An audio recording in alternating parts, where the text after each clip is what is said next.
Hey, my name is Justin Moss, your solutions engineer for Threatcare, and welcome to your introduction to Threatcare Agents. Essentially, just like the Threatcare app, our Threatcare agent will also be cross-platform compatible with Windows, Mac OS X, and also Linux. As you can see, the biggest difference between the app and the agent is that the agent is simply just a window. There are no interactive buttons that you can choose from. All you have is the black box and then the Threatcare logo in the middle. We just want all of our users to be able to take these agents, deploy them wherever they need to within their infrastructure, and manage your remote technique scheduling among all the agents that are deployed within your infrastructure.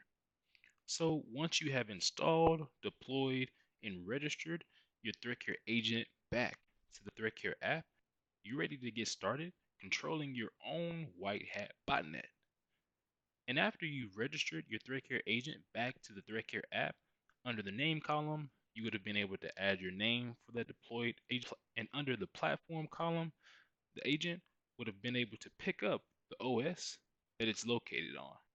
Now to go ahead and get us started, we can run a technique right now. After I've selected my time, I can go ahead and select the specific technique I'm looking to run. And we'll choose initial access, download Mimikatz. And now that I've selected my technique, I can just go ahead and hit schedule. And there you go. That's how you initiate on-demand remote techniques. Now, it was super quick. I didn't warn you what was going to happen whenever you're running techniques from the app through your deployed agent. That white icon that we have, it just beeps. And that's exactly how you know that it's initiated if you have the Threatcare agent open. Here, I'll do another one. Let's try out SSN exfiltration. I have that taken care of. You don't always need to update your time to the latest time because as long as the scheduled time column is a future dated time, it will run right now. I'm going to hit schedule and then let's keep an eye on that white icon within the Threatcare Agent app. So now we see it running. So if you made it this far, I imagine that you've already seen the light demonstration introduction to events. And if you haven't done so thus far, I would suggest going back to review that video really quickly before you go forth with what I'm about to show you next.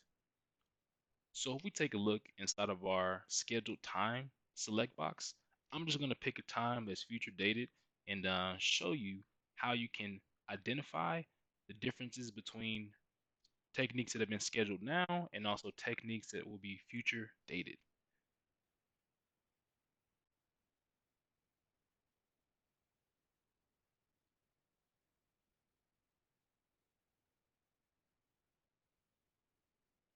So now that I've found my technique that I'm looking to initiate for that future dated time, looking back at the Threatcare agent, the white icon does not beep because of course that's not scheduled for now.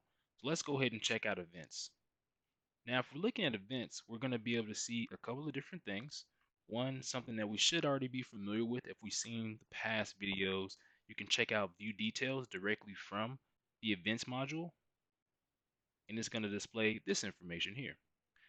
Now, if I come back to the events module, we're going to see right above the row that I just clicked on, this view details icon is grayed out. And to the left of that, the date and time has a scheduled for a certain time that I've already selected for my agent.